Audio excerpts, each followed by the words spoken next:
বন্ধুরা, আজকে আমি সর্ষে দিয়ে ইলিশ ভাপা করে দেখাবো। তার জন্য প্রথমেই আমি ইলিশ মাছ নিয়ে নিয়েছি। এটাকে ভালো করে ধুয়ে পরিষ্কার করে নিয়েছি। এরপরে এটাকে আমি নুন আর একটু হলুদ দিয়ে ভালো করে সুন্দর করে মাখিয়ে নেব। মাখানোর সময় যেন খেয়াল করবে যাতে প্রত্যেকটা মাছের গায়ে সুন্দরভাবে নুন আর হলুদটা লেগে যায়। ভালো করে সব জায়গায় যেন নুন আর হলুদ সমানভাবে লাগে।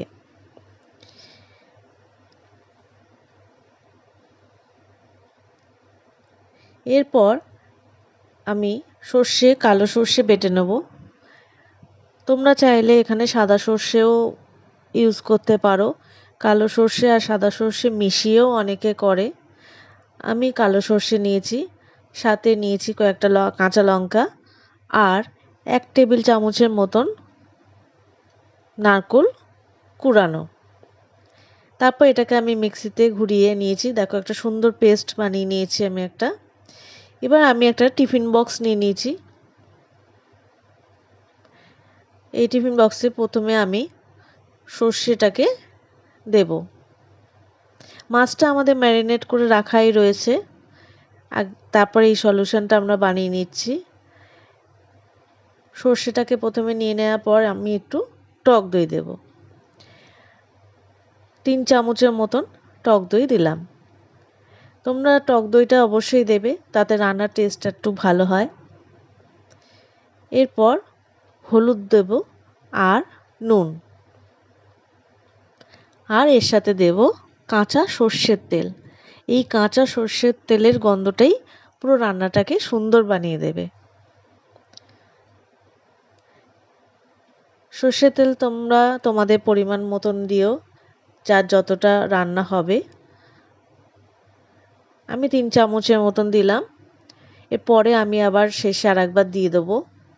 এবার এটাকে ভালো করে নাড়িয়ে মিলিয়ে নিতে হবে। এর মধ্যে দইটাও রয়েছে, যাতে দইটাও পুরো সর্ষের সাথে মিলে যায়। এবার মাছগুলোকে এর ভেতর সুন্দর করে মাখিয়ে নিয়ে বসিয়ে দেবো এক এক করে।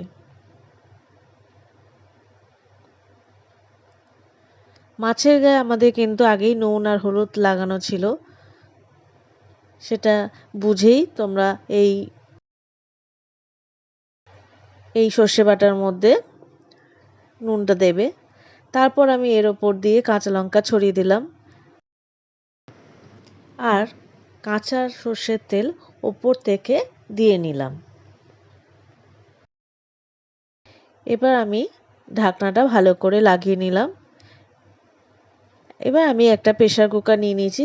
প্রেসার কুকারের ভেতরে আমি একটু সামান্য জল দিয়ে নিয়েছি। এবার একটা স্টিলের চাকতি মতন সেটা ভেতরে আমি বসিয়ে নিলাম, দিয়ে তারপর আমি টিফিন বক্সটা ওর উপর বসাচ্ছি।